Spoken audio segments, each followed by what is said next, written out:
For the past 2 years, companies have been telling us the same story. AI helps employees. AI boosts productivity. AI makes people more efficient. Whenever layoffs happened, executives used carefully chosen words. Restructuring, optimization, workforce realignment. The message was always the same. AI wasn't replacing people, it was simply changing how they worked. Then, on June 22nd, something changed. Oracle stopped using corporate language. In its annual filing with the US Securities and Exchange Commission, the company reported that its workforce had fallen from 162,000 employees to 141,000. 21,000 jobs disappeared in a single year. But that wasn't the headline. The headline was the explanation. Oracle wrote that the adoption and deployment of AI technologies across its operations had already resulted, and could continue to result, in workforce reductions. Think about that for a second. This wasn't a press release. It wasn't an interview. It wasn't an earnings call meant to reassure investors. It was a legally required filing submitted to the US government, where every sentence carries legal consequences. Every word had already been reviewed by lawyers, approved by executives, signed off by the board, then filed with federal regulators. For the first time, one of the world's largest technology companies officially acknowledged that artificial intelligence had reduced its workforce. And that changes the conversation. You might be thinking, Oracle is just one company. My industry is different. That's a reasonable reaction. But Oracle isn't important because it's unique. It's important because it's the first major technology company willing to put this statement into a federal filing instead of hiding behind carefully crafted corporate language. For years, companies hinted that AI would reshape employment. Oracle stopped hinting, it documented it. And by the end of this video, I'll show you another number buried in that same filing. One number that suggests these 21,000 layoffs may only be the beginning.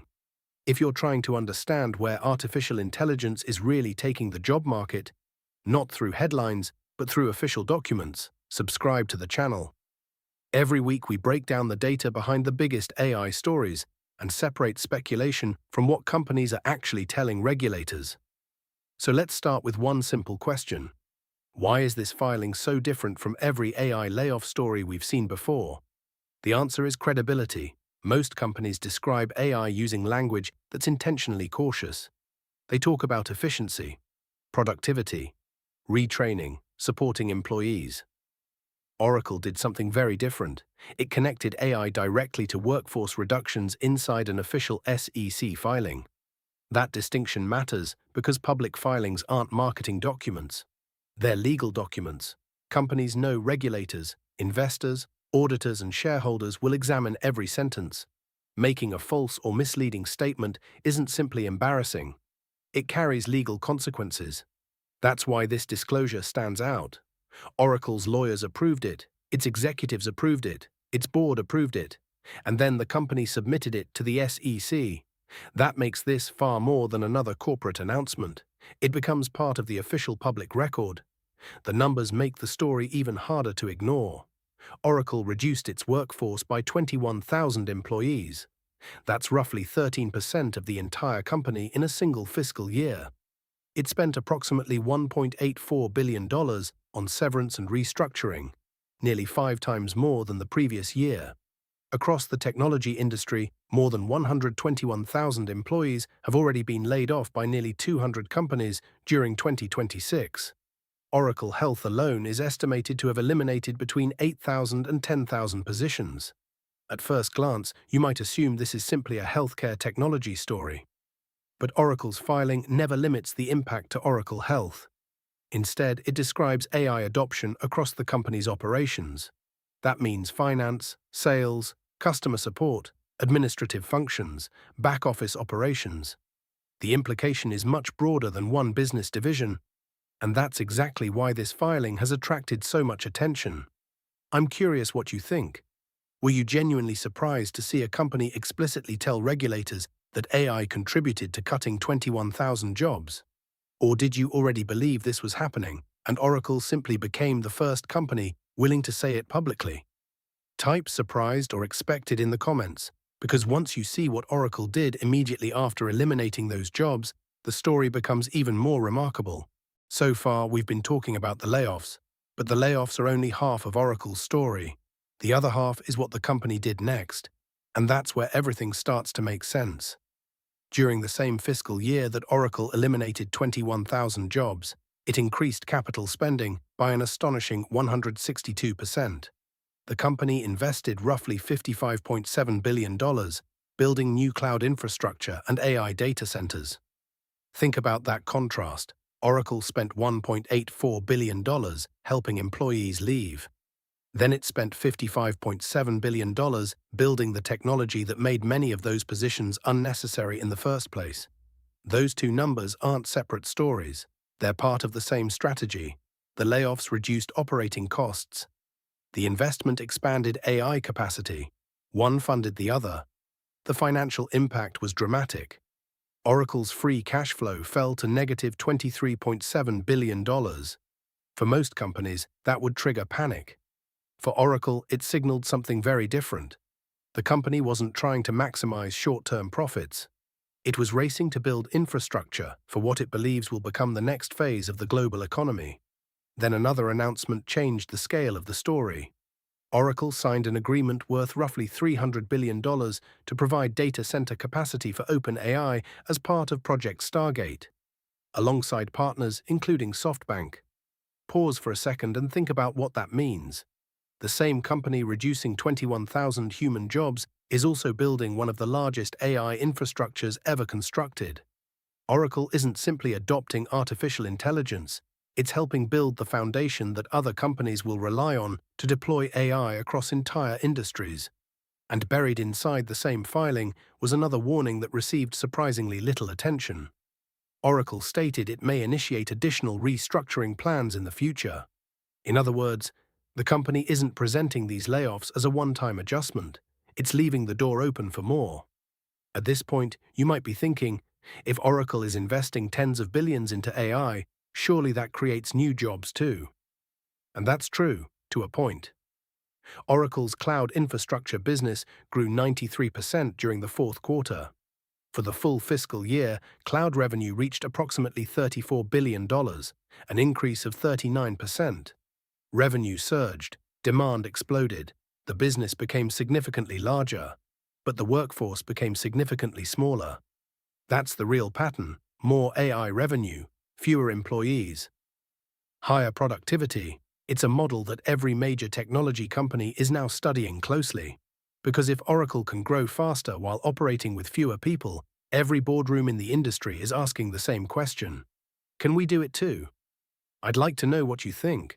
Does Oracle's strategy make you more concerned about where AI is taking the job market?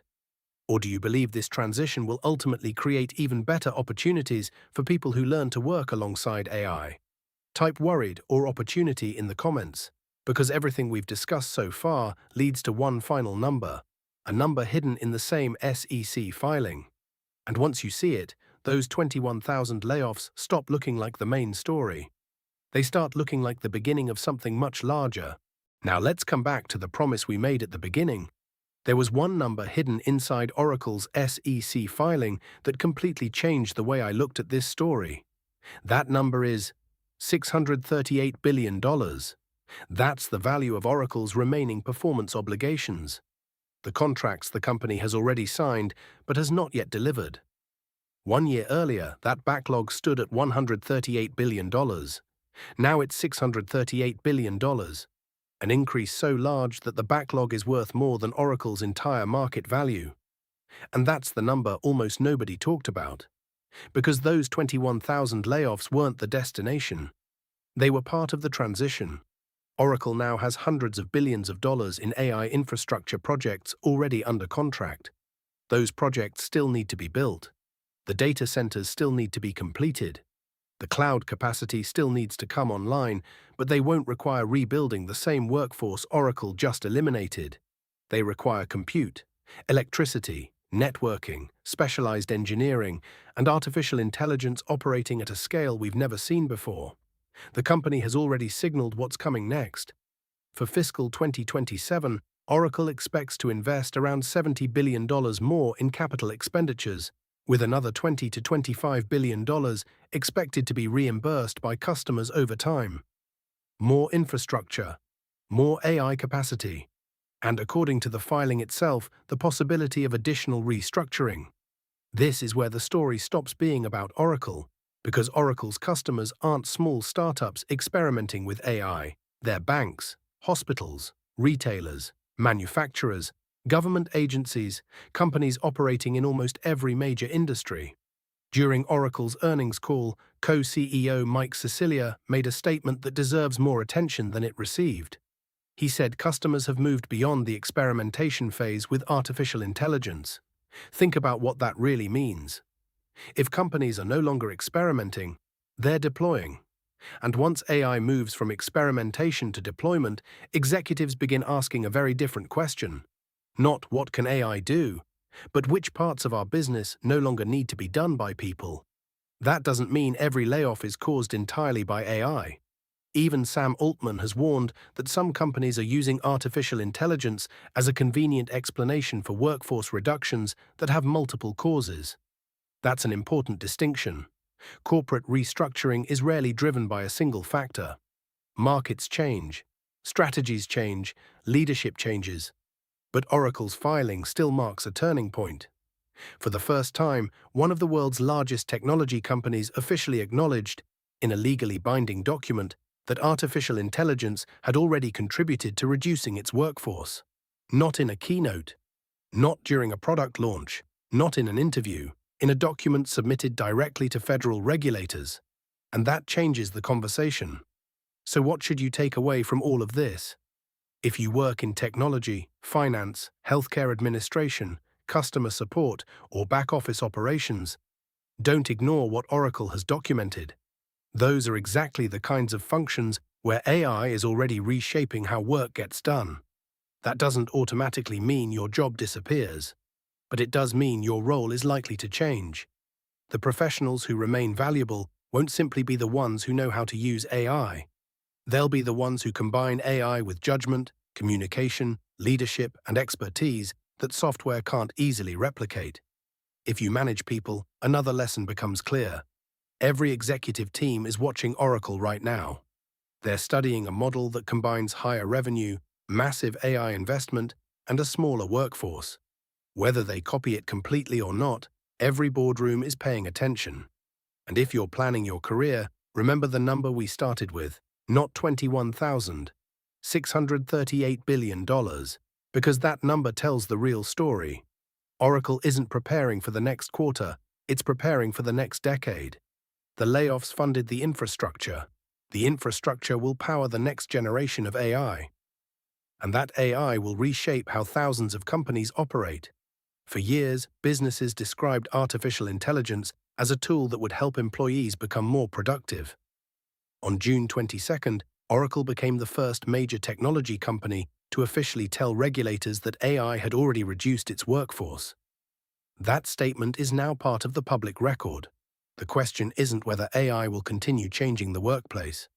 Oracle has already answered that. The real question is, which company will be the next to put it in writing?